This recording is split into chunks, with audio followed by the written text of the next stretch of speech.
নমস্কার দর্শক বন্ধুরা, জীবনবাণী অনুষ্ঠানে আপনাকে স্বাগত জানাই। অন্যান্য দিনের মতো আজও আমরা মঙ্গলময় ঈশ্বরের জীবনদায়ী বাক্য নিয়ে উপস্থিত হয়েছি। আমার বিশ্বাস আপনি কৃতজ্ঞতার সাথে এই বাক্য গ্রহণ করে থাকেন এবং দিন প্রতিদিন ঈশ্বরের জ্ঞানে বৃদ্ধি পাচ্ছেন। আসুন শুনে ঈশ্বরের বাক্য আজ আমাদেরকে কি বলছেন। সময় হলো হৃদয়ে খোলো, শ্রবণ করো জীবন বাণী, নম্র চিতে শ্রবণ করো, নম্র চিতে শ্রবণ করো, খ্রিস্ট যিশুর জীবন খানি।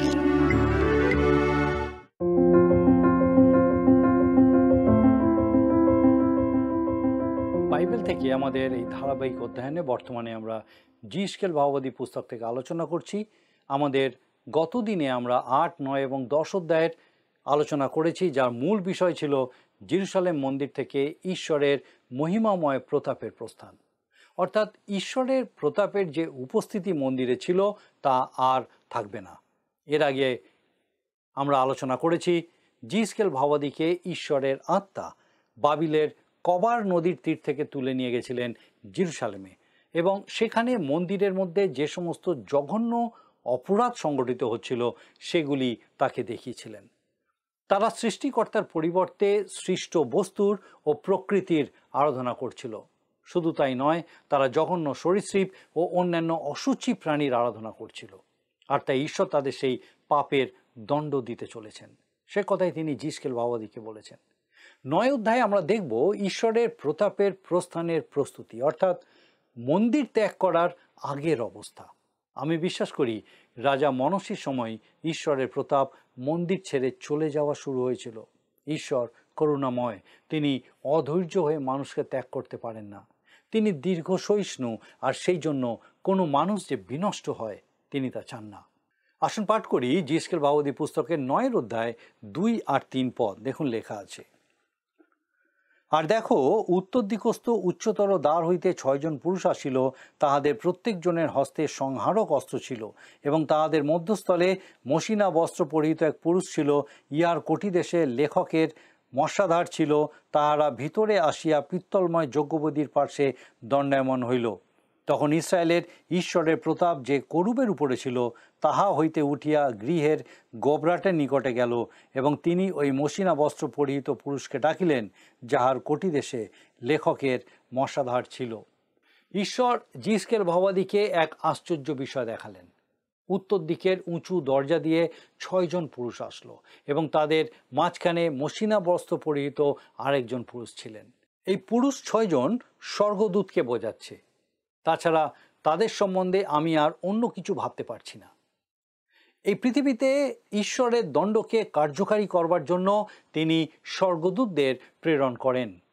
তাদেরকে পাঠানো হয়েছে ইসরায়েল জাতির জন্য, মণ্ডলীর জন্য নয়। তারা মণ্ডলীর কোনো ক্ষতি করতে আসেনি। পবিত্র আত্মা যেদিন নেমে এসেছিলেন পঞ্চসপ্তমীর দিন, সেদিন কোনো স্বর্গদূত আসেনি।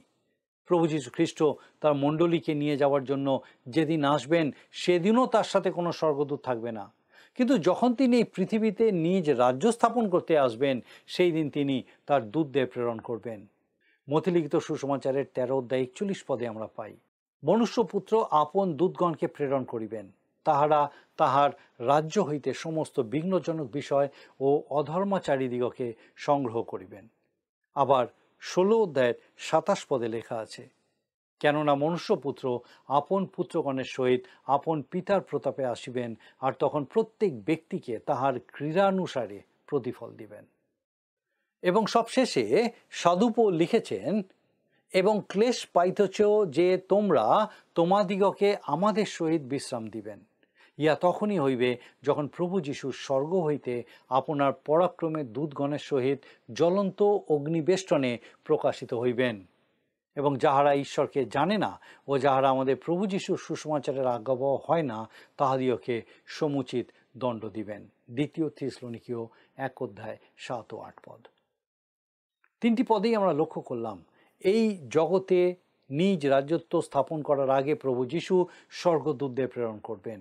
তারা সমস্ত মন্দ বিষয় দূর করবে এবং অধর্মাচারীদের দণ্ড দেবে। আমি আগেই বলেছি, প্রকাশিত বাক্যের 3য় অধ্যায়ের পরে মণ্ডলী সম্বন্ধে আর বিশেষ কিছু বলা নেই। এখন প্রশ্ন হলো কেন? কারণ মণ্ডলীকে সেই সময়ের আগেই পৃথিবী থেকে তুলে নেওয়া হবে, আর স্বর্গদূতেরা এই পৃথিবীর বিচারের ভার নিয়ে নেবে। যাই হোক, আমরা জিএসকেল ভাওবাদীর দর্শনের এই অংশে দেখতে পাচ্ছি ঈশ্বরের প্রতাপ করুবদ্বয়ের উপর থেকে সরে গেছে, অর্থাৎ সেই পবিত্র স্থান থেকে সরে মন্দিরের দরজার কাছে চলে গেছে। করুবদ্বয় ছিল পাপাবরণের ওপারে, সেখানেই ঈশ্বরের প্রতাপ থাকা উচিত, কিন্তু এখন তা সরিয়ে নেওয়া হয়েছে। এই প্রতাপ হলো ঈশ্বরের উপস্থিতির চিহ্ন, যা এখন সরে গেল। এখন দেখব ওই পুরুষদের মধ্যে একজনের কোমরে মশাধার অর্থাৎ কালি রাখার পাত্র বা দোয়াত ছিল। ঈশ্বর তাকে কি বললেন? আসুন পাঠ করি জিএসকেল ভাওবাদী পুস্তক 9 অধ্যায় তার 4 পদ। আর সদাপ্রভু তাহাকে কহিলেন, তুমি নগরের মধ্য দিয়া জেরুসালেমের মধ্য দিয়া যাও এবং তাহার মধ্যে কৃত সমস্ত ঘৃণার্য কার্যের কোঁকায় তাহাদের প্রত্যেকের কপালে চিহ্ন দাও। ঈশ্বর তাকে বললেন, যারা জেরুসালেমের মধ্যে নানা রকমের ঘৃণ্য কাজ দেখে হতাশ এবং দুঃখিত, তাদেরকে চিহ্নিত করতে, কারণ তিনি তাদের পক্ষে ন্যায় বিচার করবেন, তারা রক্ষা পাবে। কিন্তু যারা সমস্ত রকমের দুষ্কর্ম করে এবং ঈশ্বরের অপ্রীতিজনক বিভিন্ন পাপ করে, জীবন্ত ঈশ্বরের পরিবর্তে মানুষের তৈরি করা জড়বস্তুর আরাধনা করে, তাদেরকে তিনি দণ্ড দেবেন। 9 পদে ঈশ্বর তার কারণ ব্যাখ্যা করে বলছেন। আসুন দেখি, লেখা আছে 9 পদ। তখন তিনি আমাকে কহিলেন, ইসরায়েল ও জিহুদা কুলের অপরাধ অতি ভারী এবং দেশ রক্তে পরিপূর্ণ ও নগর অত্যাচারে পরিপূর্ণ, কারণ তাহারা বলে, সদাপ্রভু দেশ ত্যাগ করিয়াছেন, সদাপ্রভু দেখিতে পান না। এটা শুনে মনে হচ্ছে তখন লোকেরা বলতে শুরু করেছিল, ঈশ্বর অন্ধ, তিনি কিছু দেখেন না, তিনি কিছু করেন না, এই জগৎ জগতের মতনই চলছে। আজও বহু মানুষ একইভাবে বলে ঈশ্বর মৃত। এটা বলা খুবই সহজ যে ঈশ্বর বলে কিছু নেই, তিনি জানেন না পৃথিবীতে কি হচ্ছে। কিন্তু আপনি যদি একটু ভেবে দেখেন তাহলে বুঝবেন এটা সম্পূর্ণ ভুল। আপনি ঈশ্বরকে দেখতে পাচ্ছেন না বলে এবং তার অস্তিত্বের কোনো প্রমাণ আপনার কাছে নেই বলে আপনি নিশ্চিত করে বলতে পারেন না যে তিনি নেই।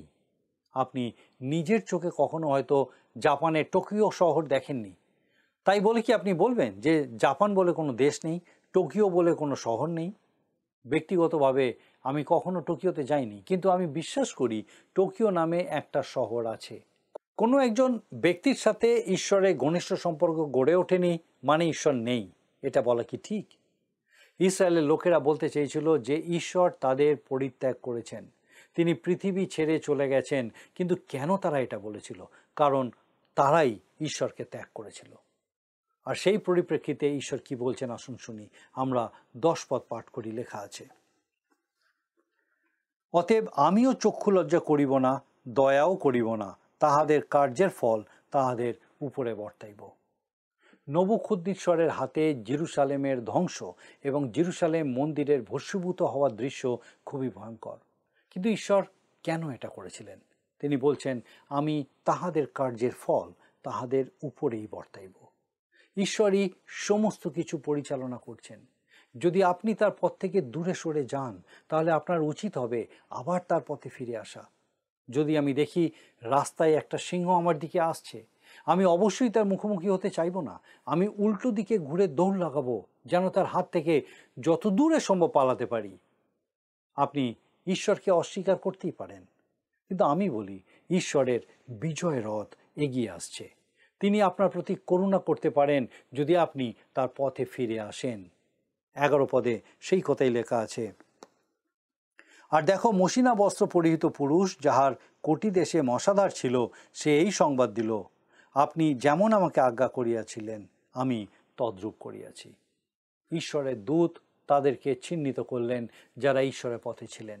ভয়ঙ্কর বিচারাজ্ঞা থেকে তাদেরকে রক্ষা করা হয়েছিল। যারা তার কাছে ফিরে আসে তিনি তাদের প্রতি অনুগ্রহ করেন, আর এটা প্রমাণ করে যে তার বিচার কত ভয়ঙ্কর।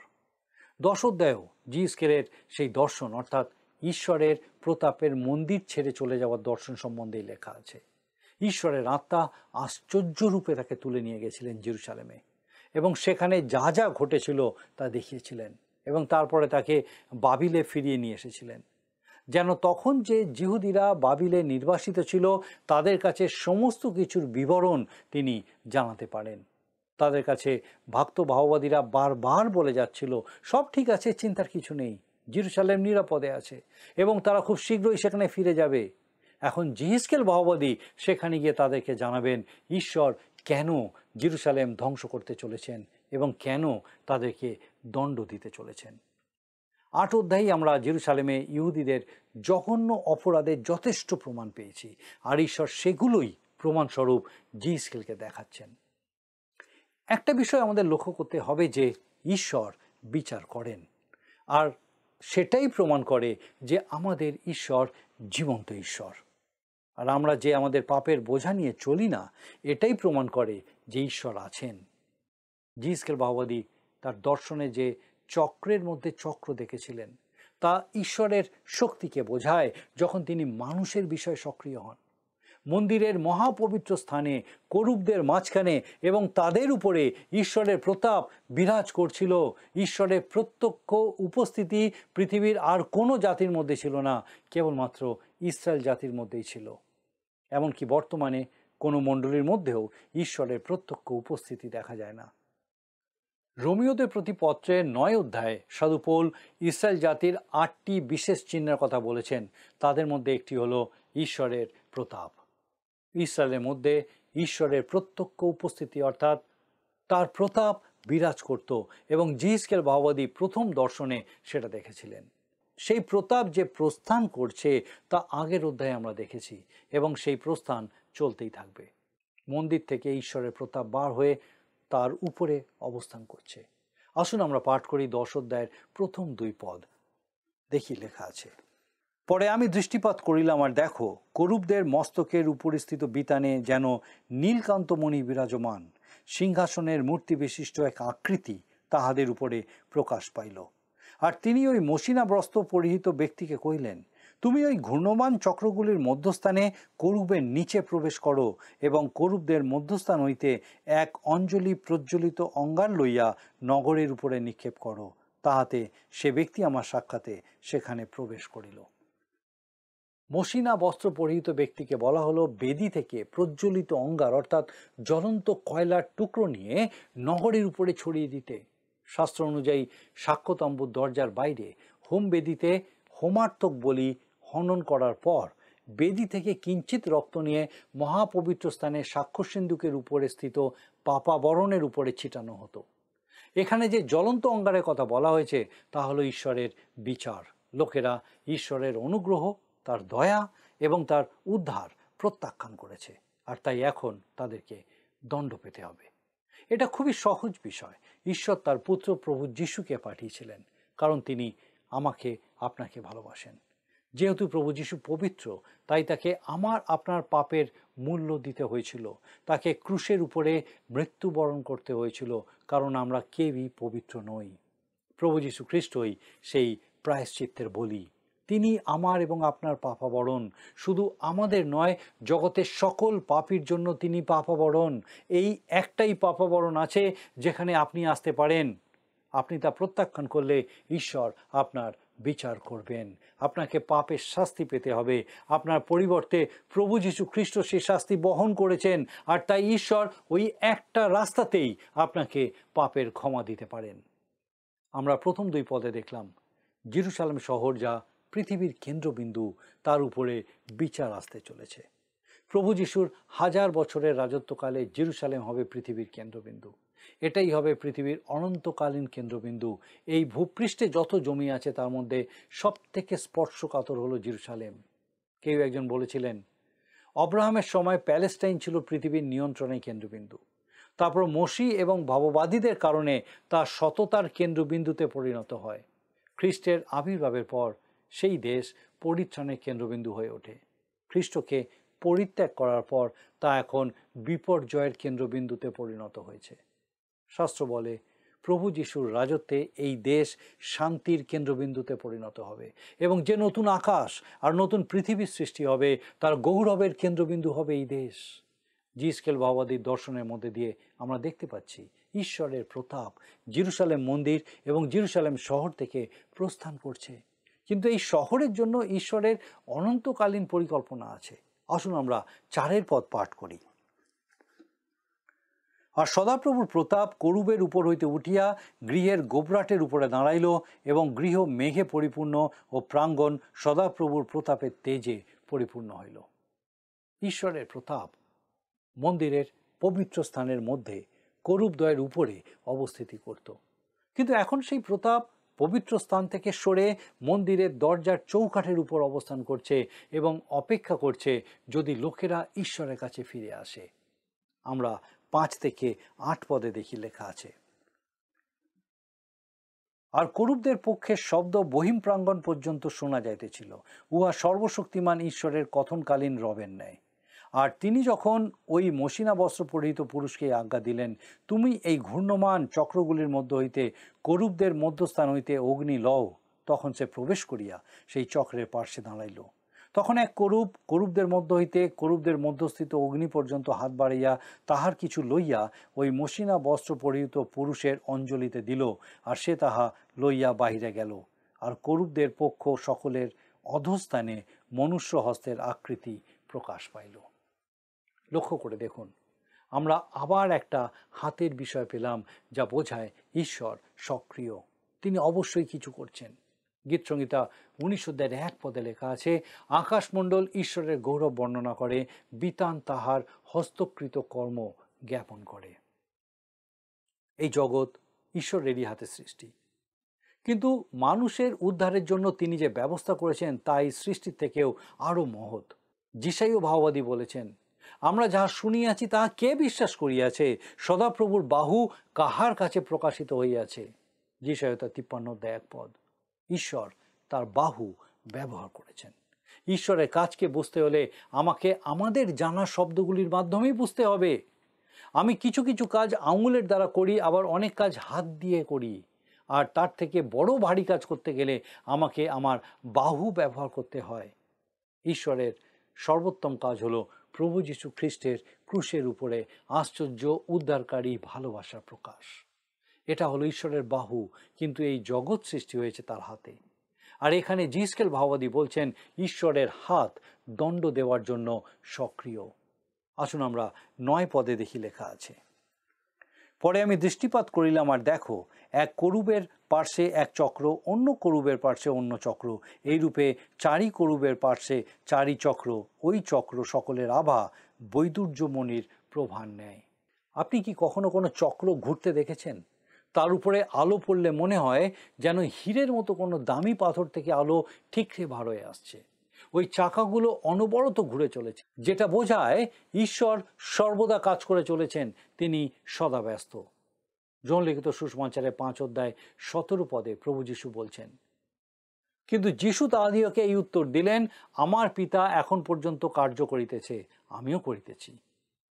স্বর্গে যাওয়ার পর থেকেই প্রভু যীশু আমাদের জন্য খুবই ব্যস্ত। জিএসকেল ভাওবাদী পুস্তক 10 অধ্যায় 10 এবং 11 পদে লেখা আছে, আসুন আমরা পড়ি। তাহাদের আকৃতি এই 4টি রূপ একই ছিল, যেন চক্রের মধ্যে চক্র রইয়াছে। গমনকালে তাহারা আপনাদের চারিপার্শ্বে গমন করিত, গমনকালে ফিরিত না।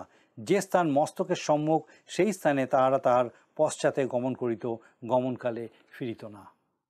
এই অংশটা থেকে বোঝা যায় ঈশ্বরকে কখনো পিছিয়ে আসতে হয় না, তিনি নির্দিষ্ট লক্ষ্যের অভিমুখ ভুল করেন না, তাকে কখনো ঘুর পথে যেতে হয় না। 12 থেকে 14 পদে লেখা আছে, আর তাহাদের সর্বাঙ্গ, তাহাদের পৃষ্ঠ, হস্ত, পক্ষ এবং চক্র সকল চারিদিকে চক্ষুতে পরিপূর্ণ ছিল। 4টি চক্রে চক্ষু ছিল, আর আমি শুনিলাম সেই চক্রগুলিকে কেউ উচ্চৈস্বরে কহিল, ঘূর্ণমান চক্র। প্রত্যেক প্রাণীর 4 মুখ, প্রথম মুখ করুবের মুখ, দ্বিতীয় মুখ মানুষের মুখ, তৃতীয় সিংহের মুখ ও চতুর্থ ঈগল পক্ষীর মুখ। আমার মনে হয় এই দর্শনটি খুবই উচ্চমানের এক রূপক অর্থ প্রকাশ করে। এ বিষয়ে আমি বিশেষ কিছু বলবো না, কিন্তু আমি বিশ্বাস করি এর মধ্যে দিয়ে 4টি সুসমাচারের কথাই তুলে ধরা হয়েছে। ঈগলের মুখ খ্রিস্টের ঈশ্বরত্বকে বোঝাতে ব্যবহার করা হয়েছে, যা যোহন লিখিত সুসমাচারের মূল বিষয়। সিংহের মুখের দ্বারা খ্রিস্টের রাজা রূপে দেখানো হয়েছে, যা মথি লিখিত সুসমাচারের বিষয়। আবার মানুষের মুখের মাধ্যমে খ্রিস্টের মানব সত্তাকে বোঝানো হয়েছে, যা লূক লিখিত সুসমাচারের বিষয়। এবং সবশেষে করুবের মুখ, যা বোঝায় খ্রিস্ট আমাদের জন্য দাস রূপে এসেছিলেন, এবং সেটাই মার্ক লিখিত সুসমাচারের বিষয়। তিনি ক্রুশের উপরে নিজ দেহের শেষ রক্তবিন্দু পর্যন্ত উৎসর্গ করেছিলেন, যেন আমি আপনি অনন্ত জীবন লাভ করতে পারি। তিনি আমাদের জন্য এক পাপা বরণ তৈরি করলেন। এর আগে আমরা দেখেছি মন্দিরের মধ্যে সাক্ষ্য সিন্ধুকের উপরে যে পাপা বরণ ছিল, যার উপরে বলিকৃত রক্তের কিঞ্চিত রাখা হতো এবং করুবদ্বয় তার দিকেই দৃষ্টিপাত করে থাকতো। 10 অধ্যায়ের 15 পদে জিসকেল তার প্রথম দর্শনের বিষয় স্মরণ করছেন। দেখুন, লেখা আছে 15 পদ। তখন করুবেরা ঊর্ধ্বে উঠিল, আমি কবার নদীর তীরে সেই প্রাণীকে দেখিয়াছিলাম। করুবেরা ঊর্ধ্বে ওঠার পর ঈশ্বরের প্রতাপও ঊর্ধ্বে তাদের উপরে উঠে গেল। 18 পদে দেখুন লেখা আছে, পরে সদাপ্রভুর প্রতাপ গৃহের গোবরাটের ঊর্ধ্ব হইতে প্রস্থান করিয়া করুবদের উপরে দাঁড়াইল। মন্দির থেকে ঈশ্বরের প্রতাপ ঊর্ধ্বে চলে গেল। তারপরে দেখি 19 পদে লেখা আছে, তখন করুবেরা আমার দৃষ্টিগোচরের প্রস্থানকালে পক্ষ উঠাইয়া ভূতল হইতে ঊর্ধ্ব গমন করিল এবং তাহাদের পার্শ্বে চক্রগুলিও গমন করিল। পরে করুবেরা সদাপ্রভুর গৃহের পূর্ব দ্বারের প্রবেশস্থানে দাঁড়াইল। তখন ইসরায়েলের ঈশ্বরের প্রতাপ ঊর্ধ্বে তাহাদের উপরে ছিল। এরপর করুবেরা মন্দিরের পূর্ব দিকে দরজার সামনে দাঁড়ালো এবং ঈশ্বরের প্রতাপ তাদের উপরে এসে অবস্থিতি করল। 20 থেকে 22 পদে লেখা আছে, আসুন আমরা পড়ি। আমি কবার নদীর নিকটে ইসরায়েলের ঈশ্বরের বাহন সেই প্রাণীকে দেখিয়াছিলাম, আর ইহারা যে করুব তাহা জানিলাম। প্রত্যেক প্রাণী চারিমুখ ও চারিপক্ষ, এবং তাহাদের পক্ষের নিচে মনুষ্য হস্তের মূর্তি ছিল। আমি কবার নদীর নিকটে যে মুখ দেখিয়েছিলাম, সে সকল ইহাদেরই মুখের মূর্তি, ইহারা তাহাদেরই আকৃতি বিশিষ্ট। বাস্তবিক ইহারা সেই প্রাণী, প্রত্যেক প্রাণী সম্মুখ দিকেই গমন করিত। এই শেষ অংশে জিসকেল ভাওবাদী বলছেন যে বাবিলে কবার নদীর তীরে তিনি যে দর্শন পেয়েছিলেন, সেখানে যে আশ্চর্য প্রাণীর দর্শন দেখেছিলেন, এখানে জেরুসালেম মন্দিরে সেই একই প্রাণীর দর্শন পেলেন। আমার মনে হয় 10 অধ্যায় ঈশ্বরের প্রতাপ মন্দির থেকে বাইরে পূর্ব দিকে প্রবেশ পথে এসে অবস্থিতি করার মধ্যে দিয়ে একটা ছবি ফুটে উঠেছে। ঈশ্বর মানুষ রূপে মানুষের মধ্যে অবতীর্ণ হতে চলেছেন, যেমন যোহন বলেছেন, আর সেই বাক্য মাংসে মূর্তিমান হইলেন। আজকে আমরা জিসকেল ভাওবাদী পুস্তকের 9 এবং 10 অধ্যায় আলোচনা করলাম। এই আলোচনার মূল বিষয় হলো ঈশ্বরের প্রতাপ জেরুসালেম মন্দির থেকে বার হয়ে গেল। এর কারণস্বরূপ আমরা দেখেছি ইসরায়েল জাতির জঘন্য পাপ এবং বিভিন্ন সৃষ্ট বস্তুর আরাধনা। আরও দেখেছি তিনি জিহুদার সমস্ত মানুষকে ধ্বংস করবেন না, অল্প কিছু অবশিষ্টাংশ যারা জিহুদার পাপের জন্য দুঃখিত ছিল তাদেরকে তিনি চিহ্নিত করলেন রক্ষা করার জন্য। ঠিক সেই রকম যদি আমি আপনি পাপ থেকে দূরে থাকি, ঈশ্বরের বাধ্য হয়ে চলি এবং 4টি সুসমাচারের মাধ্যমে উদ্ধারের যে পথ আমাদেরকে জানানো হয়েছে সেই পথে চলি এবং প্রভু যিশুতে বিশ্বাস রাখি, তাহলে তিনিও আমাদেরকে মুদ্রাঙ্কিত করে রাখবেন, আগামী ভয়ঙ্কর মহাক্লেশের হাত থেকে রক্ষা করবেন। আসুন প্রার্থনায় যাই, আর আমি চাইব আপনিও যোগ দিন। আসুন প্রার্থনা করি। মঙ্গলময় পিতা, তোমার ধন্যবাদ স্তুতি করি যে তুমি আমাদের ছেড়ে দাওনি প্রভু,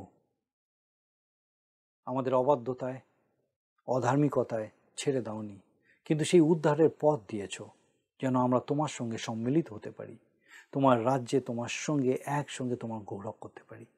ধন্যবাদ দিয়ে আমাদের প্রত্যেক দর্শক বন্ধুর কাছে আরেকবার তোমার এই জীবন্ত সত্য, চিরসত্য নতুনভাবে তুমি প্রকাশ করলে আমাদের সেই প্রত্যেক দর্শক বন্ধুকে তোমার পবিত্র আত্মার পরাক্রমে এই সত্যে আরও বৃদ্ধি পেতে সাহায্য করো, দয়া করো। তোমার যিশু নামে ভিক্ষা দয়া করে শ্রবণ ও গ্রহণ করো। আমেন।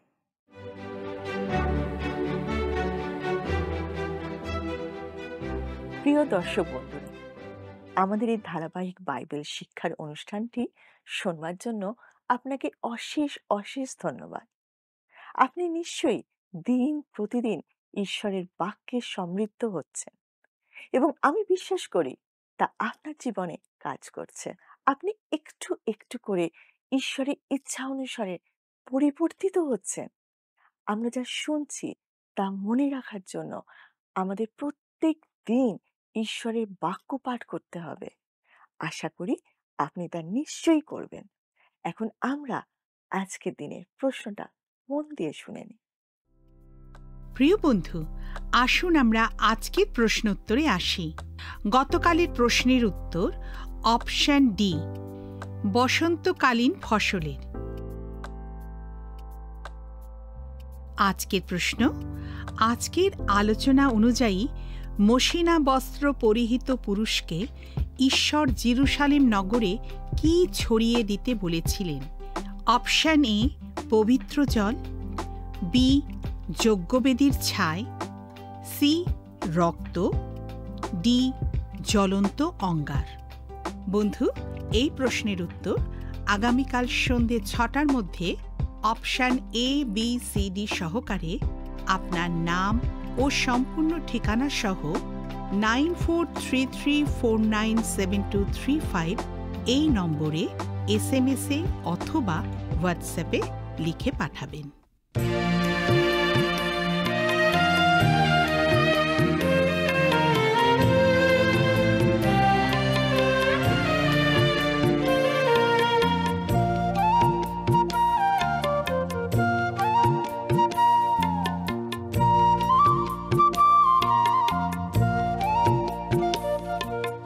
তুমি যে আমার জীবন মরণ সার, তুমি যে আমার প্রেমের বাঁশরি, বেদনার পারাবার। তুমি যে আমার জীবন মরণ সার, তুমি যে আমার প্রেমের বাঁশরি, বেদনার পারাবার।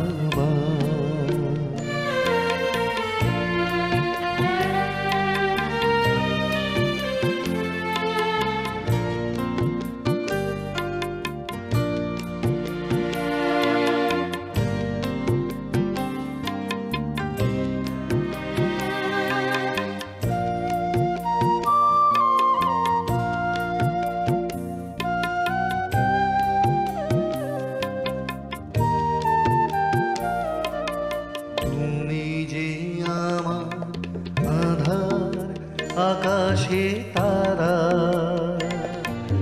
তুমি যে আমার নয়ন অশ্রুধারা,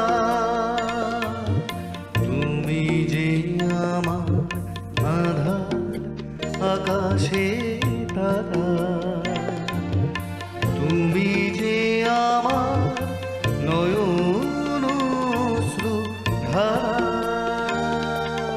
তুমি যে আমার হারানো স্বর্গ, তুমি যে আমার হারানো স্বর্গ, খুঁজে পাই পারে পার। তুমি যে আমার জীবন মরণ সার, তুমি যে আমার প্রেমের বাঁশরি, বেদনার পারাবার।